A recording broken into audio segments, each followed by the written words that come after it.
शिवाय नमस्तुभ्यम, हर हर महादेव। इस चैनल पर हम गुरु जी की बताई रोज़ की कथाओं का कथासार बताते हैं। साथ ही कथा में जो उपाय बताए जाते हैं वो हम आपको सरल भाषा में समझाने का प्रयास करते हैं। अभी हाल ही में शुरू हुई 12 अक्टूबर से 16 अक्टूबर तक 5 दिवसीय शिव महाप्राण कथा, जो कि शिरडी अहिल्यानगर महाराष्ट्र से चल रही है, जिसे आप दोपहर में 1 बजे से 4 बजे तक ऑनलाइन मतलब यूट्यूब चैनल और आस्था चैनल के माध्यम से भी देख सकते हैं। पांडाल में ये शिव महाप्राण कथा चल रही है। गुरुजी की अब तक की सबसे ज़्यादा भीड़ वाली ये कथा है। तो आज की कथा में गुरुजी ने दीपावली की रात्रि को किए जाने वाले बिल्कुल नए उपाय की जानकारी दी है। 1 वर्ष में जो चाहोगे वो मिलेगा, जो मंजिल चाहते वो प्राप्त होगी, ऐसा गुरुजी ने कहा है। ये उपाय आज तक गुरुजी ने कभी पहले नहीं बताया है। काफ़ी सरल और आसान उपाय है, जिसे सरल भाषा में आप समझ सकते हैं और इस वीडियो में हम आपको अंत में बताएंगे। किसी कारणवश यदि आपने आज की कथा नहीं सुन पाए हैं तो पूरी कथा का रास्ता तब आपकी छोटे से वीडियो से प्राप्त होगा। तो बढ़ते हैं आज की कथा की पहली जानकारी की ओर।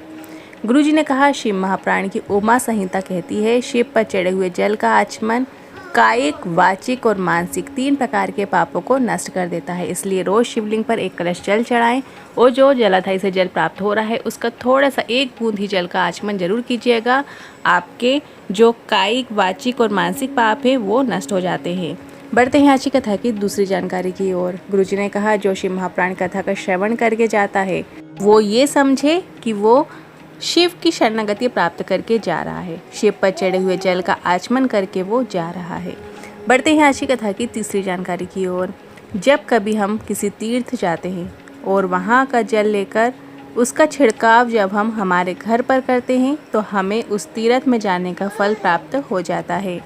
बढ़ते हैं आज की कथा की चौथी जानकारी की ओर। स्कंद पुराण के काशी खंड कहता है, जो कार्तिक के महीने में शिव की भक्ति करता है, जो कार्तिक के महीने में एक बार भी शिव महाप्राण कथा का श्रवण कर लेता है, उसे सहस्त्र अश्वमेघ यज्ञ का फल प्राप्त हो जाता है। बढ़ते हैं आज की कथा की 5वीं जानकारी की ओर।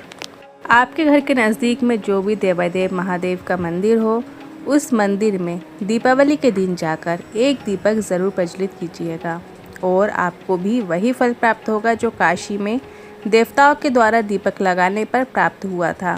इस बार जो दीपावली है वो 20 अक्टूबर की है, तो इस दिन आप शाम के समय जाकर आपको 1 दिया भोलेनाथ के मंदिर में ज़रूर प्रज्वलित करना है। बढ़ते हैं अगली 6वीं जानकारी की ओर। गुरुजी ने कहा, इस वर्ष दीपावली 20 अक्टूबर 2025 को है और इस दीपावली को सभी को गुरुजी ने एक बिल्कुल नया उपाय करने को कहा है।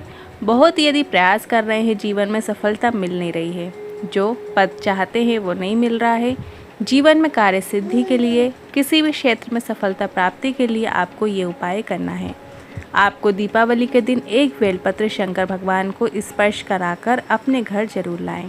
आपके नज़दीक में जो भी शिव मंदिर है, शिवालय है, वहाँ पर आपको शिवलिंग पर 1 बेलपत्र का स्पर्श करा लेना है और फिर वो बेलपत्र आपको अपने घर में लाकर रख लेना है और उस बेलपत्र को दीपावली की पूजन के स्थान के पास प्लेट में रखें और उसमें हल्दी कुमकुम अर्पित करें। इसके बाद 1 चावल के दाने को लाल करके 1 चावल के दाने को पीला करके उस बेलपत्र के ऊपर ज़रूर अर्पित करें। मतलब आपको 2 चावल के दाने लेना है, 1 चावल के दाने को आपको लाल कर लेना है। अब वो कुमकुम से भी आप लाल कर सकते हो या लाल चंदन से भी आप लाल कर सकते हो और 1 चावल के दाने को पीला करना है, जिसमें आप अष्टगंध चंदन का प्रयोग कर सकते हैं। आप हल्दी का भी प्रयोग कर सकते हैं। इस तरीके से 1 लाल चावल का दाना, 1 पीले चावल का दाना आपको उसी बेलपत्र पर अर्पित कर देना है और उस बेलपत्र को 1 वर्ष तक अपने पास संभाल कर ज़रूर रखना है और 1 साल के बाद हमें बताना। गुरुजी ने कहा, 1 साल के बाद हमें बताना उस बेलपत्र में आपको किस मंजिल तक आपको पहुंचाया है या नहीं पहुंचाया है। एक बार और शॉर्ट में समझ लीजिए। आपको 1 बेलपत्र शिवालय में, शिव मंदिर में शिवलिंग पे स्पर्श कराकर अपने घर की दीपावली के पूजन में 1 प्लेट में रख लेना है। इसके बाद उसमें हल्दी और कुमकुम अर्पित करना है उस बेलपत्र में। 1 लाल चावल का दाना और 1 पीला चावल का दाना उसी बेलपत्र में रखना है। लाल चावल के दाने में आप कुमकुम का प्रयोग कर सकते हैं और 1 जो पीला चावल का दाना आप अर्पित करेंगे उसमें आप हल्दी का प्रयोग कर सकते हैं। इस तरीके से 2 चावल के दाने आपको उसी बेलपत्र पर रखना है। इसके बाद पूजा में रखे रहने के बाद फिर उसे आपको 1 लाल कपड़े में लपेट कर अपने घर में वर्ष भर उसे संभाल कर रखना है। अब आप किसी पुराण, यदि आपके घर में है कोई चालीसा की किताब हो तो आप उसके अंदर भी लाल कपड़े में लपेट कर रख सकते हैं। अब बढ़ते हैं अगली 7वीं जानकारी की ओर। गुरुजी ने कहा, मरे हुए व्यक्ति के मुख में गंगा जल क्यों दिया जाता है?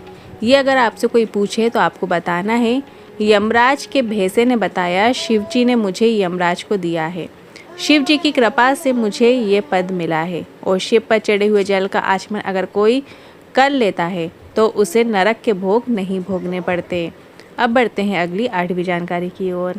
3 चीज़ें मनुष्य को कभी नहीं भूलना है। गुरुजी ने कहा, अपने गांव की मिट्टी, अपने देश की मिट्टी, दूसरा अपनी मेहनत, और तीसरा अपने परिवार की, नगर की, क्षेत्र की वात्सल्यता। जो प्रेम स्नेह मिलता है उसे कभी नहीं भूलना है। अब बढ़ते हैं अगली जानकारी की ओर। गुरुजी की जो अगली शिव महापुराण कथा है, इसके बाद 25 अक्टूबर से 29 अक्टूबर धनौरा छत्तीसगढ़ में होगी। ये कथा जो होने वाली थी अब वो नहीं होने वाली है, अब वो कथा ऑनलाइन होगी। जगह की जानकारी गुरुजी ने नहीं दी है, मतलब जो ये कथा पंडाल में होने वाली थी अब वो ऑनलाइन ही होगी, आप यूट्यूब और आस्था चैनल पर देख सकते हैं। अब बढ़ते हैं अगली जानकारी की ओर। गुरुजी का बताया गया एक विशेष उपाय है जो कि आप कल 14 अक्टूबर कार्तिक के महीने में कर सकते हैं। कार्तिक का महीना पावन महीना है जिसमें आप रोज़ भी कोई ना कोई उपाय करेंगे तो आपको लाभ देखने को ज़रूर मिलेगा।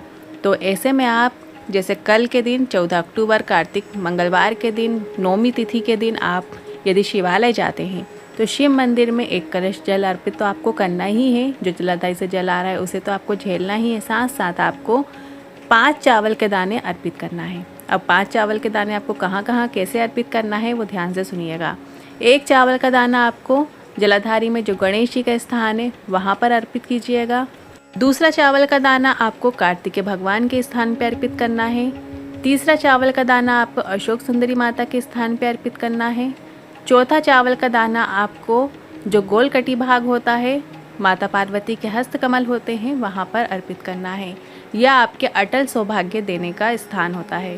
5वां जो दाना है वो आपको शिवलिंग के ऊपर अर्पित करना है।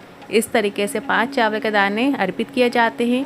5 स्थानों पर चावल अर्पित करने के अलग अलग महत्व है। हम गणेश जी के स्थान पर 1 चावल का दाना अर्पित करते हैं तो जो बुद्धि होती है वो अच्छी होती है, निर्मल बुद्धि होती है। संतान यदि है आपकी तो संतान की भी निर्मल बुद्धि होती है, उन्हें मार्ग में उन्नति देखने को मिलती है। वहीं यदि कार्तिकेय भगवान के स्थान पर जब हम चावल का दाना अर्पित करते हैं तो वह हमें निरोग रखते हैं, स्वास्थ्य लाभ प्रदान करते हैं। अशोक सुंदरी माता के स्थान पर जब हम चावल का दाना अर्पित करते हैं तो जो अड़चनें आ रही होती हैं वो नहीं आती हैं, कार्य सिद्धि की ओर हम अग्रसर होते हैं।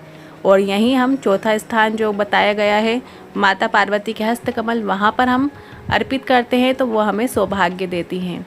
वहीं यदि हम शिवलिंग के ऊपर 1 चावल का दाना अर्पित करते हैं तो हमें शिव जी की कृपा और गणेश जी, कार्तिकेय भगवान, अशोक सुंदरी माता, माता पार्वती की कृपा हम पर विशेष होती है।